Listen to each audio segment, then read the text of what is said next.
Assalamualaikum warahmatullahi wabarakatuh dan salam sejahtera. Sekali lagi kita bersiaran bersama Tribun TV, saluran untuk semua. Saya Nur Amada binti Muhammad Nizwani, wartawan Tribun TV anda.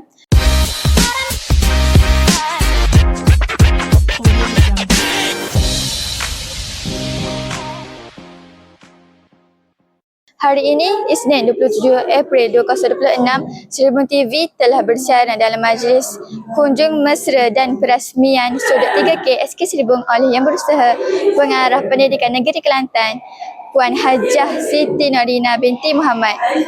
Majlis ini antara lain bertujuan untuk merasmikan Sudut 3K Kesihatan Kebersihan dan Keselamatan SK Seribung serta mengeratkan lagi hubungan antara JPN dengan pihak sekolah. Jom sama-sama kita saksikan.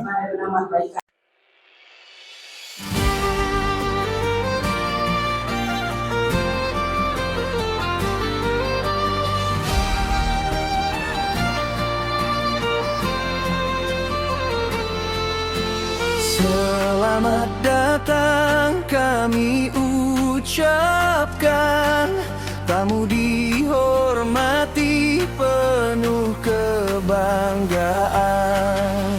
Kunjung mesra membawa sinar, menyemai kasih eratkan ikatan.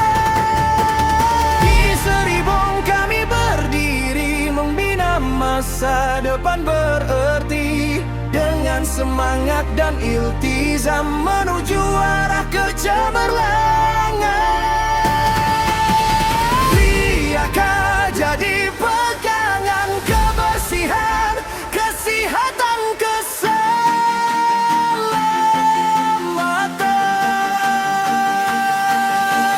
Bersama kita jayakan sekolah unggul impian, dengan tegak dan usaha kami melangkah penuh gagah. Seribung terus gemilang di persalahan penuh. Terlebih dahulu saya merakamkan penghargaan kepada pihak sekolah atas jemputan serta komitmen dalam menjayakan inisiatif yang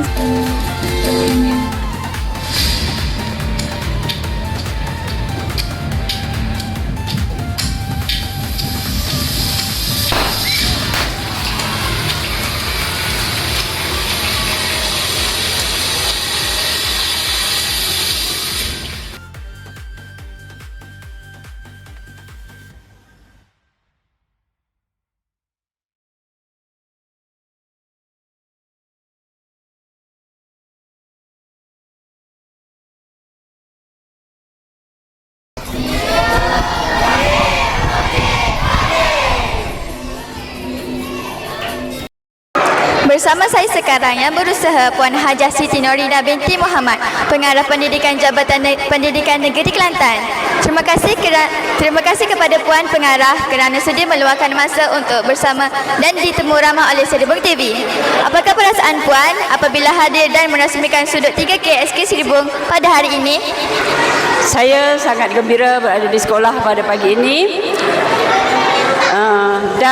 Saya tengok Sudut 3K sekolah ni sangat indah.